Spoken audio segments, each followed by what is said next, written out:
LoreWarrior armor. Skulker wheeled scout tank. Overview. The Skulker scout tank is much larger than any of its cousins, such as the Swiftwind scout car. It also has a 4-man crew complement, which is larger than what most wheeled scout vehicles have. The increased size in crew and tonnage allows the Skulker to act as a mobile communications outpost as well as reconnaissance vehicle. Skulker scout tanks are an old design, based on an unknown heavy armor personnel carrier. Although found in all parts of the Innisphere, the tank is most common in the Draconis Combine. Capabilities. Wheeled scout cars have been a popular means of information gathering ever since the invention of the internal combustion engine. Though any vehicle can be used as a scout car, the addition of electronic surveillance equipment has made specific scout vehicles extremely valuable. The Skulker is not the best recon vehicle available in the Innisphere because of its many old systems being outdated, especially the antiquated equipment communications and recon systems. Like many recon vehicles, the Skulker is capable of deploying and monitoring various light remote sensors. The Skulker's sensor drop compartments were designed with smaller, more compact devices in mind, however. Newly manufactured sensors cannot be carried in the drop tubes and must be implanted by hand, limiting the tactical usefulness of the vehicle. Most Skulkers do not use advanced relay equipment, such as the Series Com recon system found on the Swiftwind.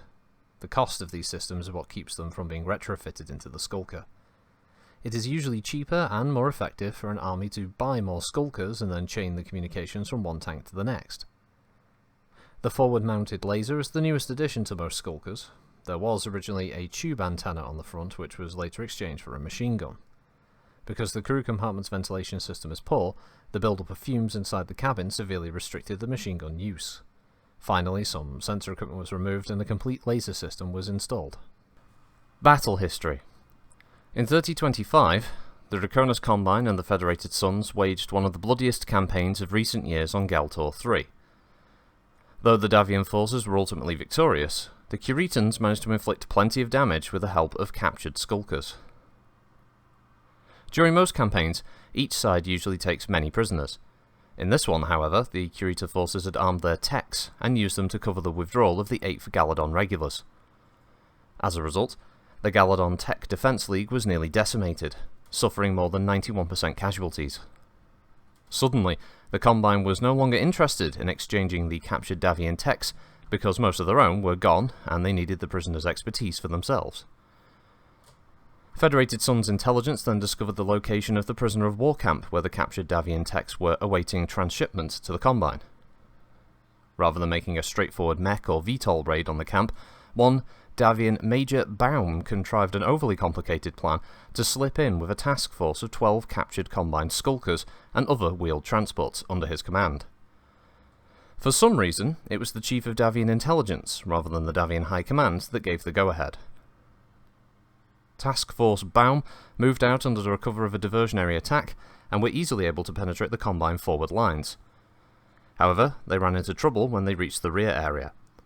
At this point, the Davian troopers were all wearing Combine uniforms and using what they thought were proper passwords.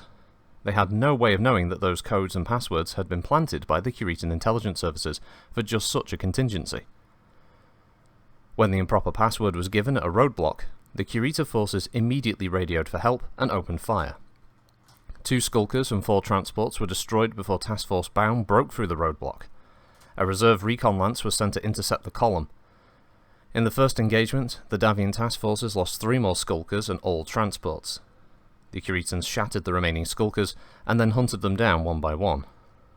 Major Baum was captured and taken along with the techs he'd been trying to rescue into the Draconis Combine. Variants. There are many variants of the Skulker, but most of these modifications are either cosmetic or electronic. Many military units will salvage the equipment from every enemy scout vehicle for their own use. Because the Skulker is so large, it can carry almost any piece of equipment. The addition of the laser's heatsink ensures that overheating will not damage the delicate electronics inside. Notable vehicles and crew. Matahari. Matahari is the name of a special stealth Skulker designed by the Capellan Confederation. It uses several engine baffler systems found on helicopters and communications and detection equipment similar to High Scout drone carriers, considered the best detection vehicle available. Nancy Toriel, Rhonda Stunt, Isis Arditi, and Betty Saunders. These 4 women are veterans of over 60 scout missions. Having worked for every possible house in the Inner Sphere, they're now in the employ of the 12 Star Guards. As each woman has been given her own command, it looks as though they have plans to stay in their current posts.